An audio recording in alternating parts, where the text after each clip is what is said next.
नमस्कार, the truth story channel में आपका स्वागत है। आज की चर्चा हम करेंगे माता सती और देवी पार्वती के जन्म की कथा। दक्ष प्रजापति की सभी पुत्रियां गुणवती थी, फिर भी दक्ष के मन में संतोष नहीं था। वे चाहते थे उनके घर में एक ऐसी पुत्री का जन्म हो जो सर्वशक्ति संपन्न और सर्वविजयनी हो। अतः दक्ष की एक ऐसी पुत्री के लिए तप करने लगे। तप करते करते अधिक दिन बीत गए। तो भगवती आद्या ने प्रकट होकर कहा, मैं तुम्हारे तप से प्रसन्न हूँ। तुम्हें किस कारण तप कर रहे हो? दक्ष ने तप करने का कारण बताया तो माँ बोली, मैं स्वयं पुत्री रूप में तुम्हारे यहाँ जन्म धारण करूँगी, मेरा नाम होगा सती। तो माता सती की ये कहानी हम संपूर्ण कथा जानेंगे और भगवान शिव, माता सती जो शिव आदि पुरुष हैं, आदि शक्ति हैं, उनके विवाह के बारे में जानेंगे। और दक्ष मंदिर तो आपको पता ही है, हरिद्वार में है। तो विवाह के लिए शिव का योग क्या है, उचित वर, और ब्रह्मा जी की बात मानकर माता सती ने भगवान शिव के साथ विवाह किया था। तो संपूर्ण कथा के बारे में हम जानेंगे। तो आइए जानते हैं। मैं सती के रूप में जन्म लेकर अपनी लीलाओं का विस्तार करूंगी। भगवती आद्या ने सती रूप में दक्ष के यहाँ जन्म लिया। सती दक्ष की सभी पुत्रियों में सबसे अलौकिक थी। सती ने बाल्यावस्था में ही अलौकिक, आश्चर्यचकित करने वाले कार्य दिखाए थे, जिन्हें देखकर स्वयं दक्ष को भी विस्मय होता था, यानी वो असमंजस में पड़ जाते थे। जब सती विवाह योग हो गई तो दक्ष को उनके लिए वर की चिंता होने लगी। उन्होंने ब्रह्मा जी से इस विषय में परामर्श किया। ब्रह्मा जी ने कहा, सती आद्या का अवतार है। आद्या मतलब आदि शक्ति और शिव आदि पुरुष हैं। अतः सती के विवाह के लिए शिव ही योग्य और उचित वर है। दक्ष ने ब्रह्मा जी की बात मानकर सती का विवाह भगवान शिव के साथ कर दिया। सती कैलाश में जाकर भगवान शिव के साथ रहने लगी। भगवान शिव के दक्ष के दामाद थे, किंतु किसी वजह से दक्ष के हृदय में भगवान शिव के प्रति बैर और विरोध भाव पैदा हो गया। एक बार देवलोक में ब्रह्मा ने धर्म के निरूपण के लिए एक सभा का आयोजन किया। सभी बड़े बड़े देवता सभा में एकत्रित हुए। भगवान शिव भी सभा में बैठे। सभा मंडल में दक्ष का आगमन हुआ। दक्ष के आगमन पर सभी देवता उठकर खड़े हो गए, पर भगवान शिव खड़े नहीं हुए। उन्होंने दक्ष को प्रणाम भी नहीं किया। दक्ष ने अपमान का अनुभव किया। केवल यही नहीं, उनके हृदय में भगवान शिव के प्रति ईर्ष्या की आग जल उठी। वे उनसे बदला लेने के लिए समय और अवसर की प्रतीक्षा करने लगे। एक बार सती और जल शिव कैलाश पर्वत पर बैठे हुए परस्पर वार्तालाप कर रहे थे। उसी समय आकाश मार्ग से कई विमान कनखल की ओर जाते हुए दिखाई पड़े। सती ने उन विमानों को देखकर भगवान शिव से पूछा, हे नाथ, ये सभी विमान किसके हैं और कहाँ जा रहे हैं? भगवान शंकर ने उत्तर दिया, आपके पिता ने बड़े यज्ञ का आयोजन किया है। समस्त देवता और देवगणाएं इन विमानों में बैठकर उसी यज्ञ में सम्मिलित होने के लिए जा रहे हैं। इस पर सती ने दूसरा प्रश्न किया, क्या मेरे पिता ने आपको यज्ञ में सम्मिलित होने के लिए नहीं बुलाया? भगवान शंकर ने उत्तर दिया, आपके पिता मुझसे बैर रखते हैं, फिर वो मुझे क्यों बुलाने लगे? सती मन ही मन सोचने लगी। फिर बोली, यज्ञ के इस अवसर पर अवश्य मेरी सभी बहनें आएंगी। उनसे मिले हुए बहुत दिन हो गए। यदि आपकी अनुमति हो तो मैं भी अपने पिता के घर जाना चाहती हूँ। यज्ञ में सम्मिलित हो लूँगी, बहनों से भी मिलने का सुअवसर मिलेगा। भगवान शिव ने उत्तर दिया, इस समय वहाँ जाना उचित नहीं होगा। आपके पिता मुझसे बैर रखते हैं, हो सकता है वे आपका भी अपमान करें। बिना बुलाए किसी के घर जाना उचित नहीं होता है। इस पर माता सती ने प्रश्न ऐसे किया कि ऐसा क्यों? भगवान शिव ने उत्तर दिया, विवाहित लड़की को बिना बुलाए पिता के घर नहीं जाना चाहिए, क्योंकि विवाह हो जाने पर लड़की अपने पति की हो जाती है, पिता के घर से उसका संबंध टूट जाता है। लेकिन सती पीहर जाने के लिए हट करती रही, अपनी बात बार बार दोहराती रही। इन उनकी इच्छा देखकर भगवान शिव ने पिहर जाने के लिए अनुमति दे दी। उनके साथ अपना एक गण भी साथ भेज दिया। उस गण का नाम वीरभद्र था। सती वीरभद्र के साथ अपने पिता के घर गई। सती से किसी ने प्रेम पूर्वक वार्तालाप नहीं किया। दक्ष ने उन्हें देखकर कहा, तुम क्या यहाँ मेरे अपमान कराने आई हो? अपनी बहनों को तो देखो किस प्रकार भांति भांति के अलंकारों और सुंदर वस्त्रों से सुसज्जित हैं। तुम्हारे शरीर पर मात्र बाघंबर है। तुम्हारा पति शमशानवासी और भूतों का नायक है। वह तुम्हें बाघंबर छोड़कर और पहना ही क्या सकता है? दक्ष के कथन से सती के हृदय में पश्चाताप का सागर उमड़ पड़ा। वे सोचने लगे, उन्होंने यहाँ आकर अच्छा नहीं किया। भगवान ठीक ही कह रहे थे, बिना बुलाए पिता के घर भी नहीं जाना चाहिए। पर अब क्या हो सकता है, अब तो आ गई हूँ। पिता के कटु और अपमानजनक शब्द सुनकर भी सती मौन रही। वे इस यज्ञमंडल में गईं जहाँ सभी देवता और ऋषि मुनि बैठे थे तथा यज्ञ कुंड में धू धू करती जलती हुई अग्नि में आहुतियाँ डाली जा रही थीं।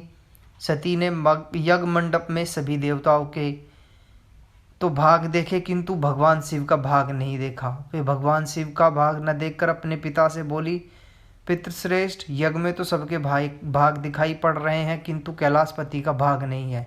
आपने उनका भाग क्यों नहीं रखा? दक्ष ने गर्व से उत्तर दिया, मैं तुम्हारे पति शिव को देवता नहीं समझता।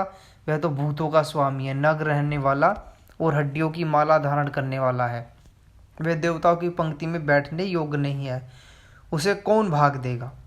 सती के नेत्र लाल हो उठे। उनका मुखमंडल प्रलय के सूर्य की भांति तेजोदीप्त हो उठा। उन्होंने पीड़ा से तिलमिलाते हुए कहा, ओ, मैं इन शब्दों को कैसे सुन रही हूँ? मुझे धिक्कार है। देवताओं, तुम्हें भी धिक्कार है। तुम भी उन कैलाशपति के लिए इन शब्दों को कैसे सुन रहे हो, जो मंगल के प्रतीक और क्षण मात्र में संपूर्ण सृष्टि को नष्ट करने की शक्ति रखते हैं। वे मेरे स्वामी हैं।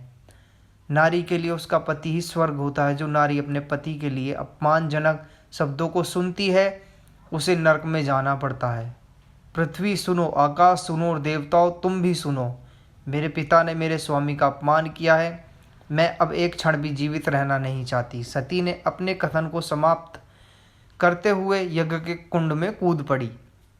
जलती हुई आहुतियों के साथ उनका शरीर भी जलने लगा। यज्ञ मंडप में खलबली पैदा हो गई, हाहाकार मच गया। देवता उठकर खड़े हो गए। वीरभद्र क्रोध से कांप उठे। वो उछल उछल कर यज्ञ का विध्वंस करने लगे। यज्ञ मंडप में भगदड़ मच गई। देवता और ऋषि मुनि भाग खड़े हुए। वीरभद्र ने देखते ही देखते दक्ष का मस्तक काटकर फेंक दिया। समाचार भगवान शिव के कानों में भी पड़ा। वे प्रचंड आंधी की भांति कनखल जा पहुँचे।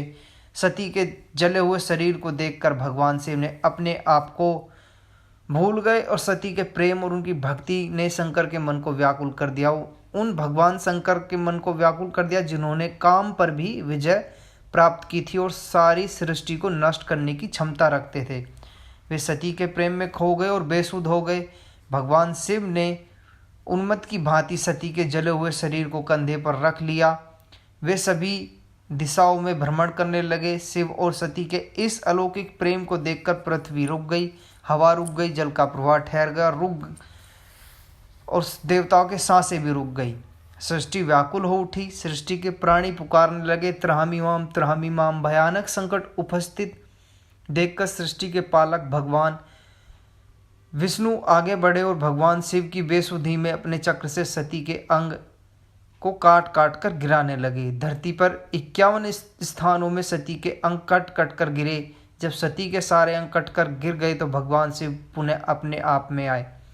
जब वे अपने आप में आए तो पुनः सृष्टि के सारे कार्य चलने लगे। धरती पर जिन 51 स्थानों में सती के अंग कट कट कर गिरे थे, वे ही स्थान आज शक्तिपीठ माने जाते हैं। आज भी उन स्थानों में सती का पूजन होता है, उपासना होती है। धन्य था भगवान शिव और सती का प्रेम। भगवान शिव और माता सती के प्रेम ने उन्हें अमर और वंदनीय बना दिया। अब बात करेंगे माता पार्वती के रूप में जन्म। उसके बाद सती के विरह में शंकर जी की दयनीय दशा हो गई। वे हर पल सती का ही ध्यान करते रहते, उन्हें ही चर्चा में व्यस्त रहते। उधर माता सती ने भी शरीर का त्याग करते समय संकल्प किया था कि मेरा राजा हिमालय के यहाँ जन्म लेकर शंकर जी की अर्धांगिनी बनूं। अब जगदम्बा का संकल्प व्यर्थ होने से तो रहा, वे उचित समय पर राजा हिमालय की पत्नी मेनका के गर्भ में प्रविष्ट होकर उनकी कोख में से प्रकट हुई। पार्वती वो पर्वतराज की पुत्री होने के कारण वे पार्वती कहलाईं। जब माता पार्वती बड़ी होकर सयानी हुई तो उनके माता पिता को अच्छा वर तलाशने की चिंता सताने लगी। एक दिन अचानक देवऋषि नारद राजा हिमालय के महल में आ पहुंचे और पार्वती को देखकर कहने लगे, इसका विवाह भगवान शंकर जी के साथ होना चाहिए, वे ही सभी दृष्टि से इसके योग्य हैं। माता पार्वती के माता पिता आनंद का यह जानकर ठिकाना न रहा और साक्षात जगन माता सती ही उनके यह प्रकट हुई। वे मन ही मन भाग्य को सराहने लगे। एक दिन अचानक भगवान शंकर सती के विरह में घूमते घूमते उसी प्रदेश में जा पहुँचे। पास ही एक स्थान गंगावतरण में तपस्या करने लगे। जहाँ हिमालय को उसकी जानकारी मिली तो वे पार्वती को लेकर भगवान भोलेनाथ के पास गए। वहाँ राजा ने शिवजी से विनम्रता पूर्वक अपनी पुत्री को सेवा में ग्रहण करने की प्रार्थना की। भगवान भोलेनाथ ने पहले तो आनाकानी की, किंतु माता पार्वती की भक्ति देखकर उनका आग्रह न टाल सके। भगवान शिव की अनुमति मिलने के बाद तो पार्वती प्रतिदिन अपनी सखियों को साथ ले उनकी सेवा करने लगी। पार्वती हमेशा इस बात का सदा ध्यान रखती कि शिवजी को किसी भी प्रकार का कष्ट न हो। वे हमेशा उनके चरण धोकर चरणोदक ग्रहण करती और षोडशोपचार पूजा से उनका अभिषेक करती। इसी तरह पार्वती को भगवान शंकर की सेवा करते दीर्घ समय व्यतीत हो गया, किंतु पार्वती जैसी सुंदर इस प्रकार एकांत में सेवा लेते रहने पर भी भगवान शंकर के मन में कभी विकार नहीं हुआ। वे सदा अपनी समाधि में ही निश्चित रहते। उधर देवताओं को तारका नाम का असुर बड़ा त्रास देने लगा। यह जानकर कि शिव के पुत्र से ही तारक की मृत्यु हो सकती है, सभी देवता शिव पार्वती को विवाह कराने की चेष्टा करने लगे। भगवान शिव को पार्वती के प्रति अनुरक्त करने के लिए कामदेव को उनके पास भेजा गया, किंतु पुष्पा युद्ध का पुष्प बाण भी शंकर के मन को विक्षुब्ध न कर सका। उल्टा कामदेव उनकी क्रोधाग्नि से भस्म हो गए। इसके बाद भगवान शंकर भी वहाँ अधिक रहना अपनी तपस्या के लिए अंतराय रूप समझकर कैलाश की ओर चल दिए। पार्वती को देख भगवान शंकर की सेवा से वंचित होने का बड़ा दुख हुआ, किंतु उन्होंने निराश न होकर अब की बार तप द्वारा शंकर को संतुष्ट करने में मन में ठान ली।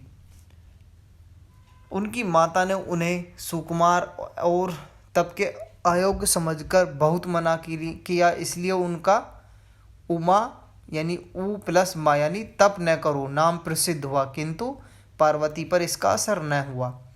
अपने संकल्प से तनिक भी विचलित नहीं हुई। वे भी घर से निकल उसी शिखर पर तपस्या करने लगी जहाँ भोलेनाथ ने तपस्या की थी। तभी से लोग इस शिखर को गौरी शिखर कहने लगे।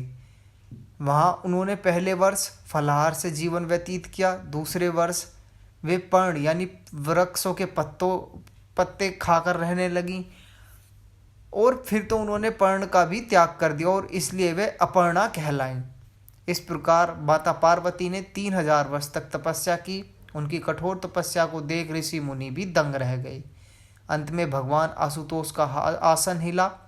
उन्होंने पार्वती की परीक्षा के लिए पहले सप्तऋषियों को भेजा और पीछे स्वयं वटुवेश धारण कर पार्वती की परीक्षा के निमित्त प्रस्थान किया।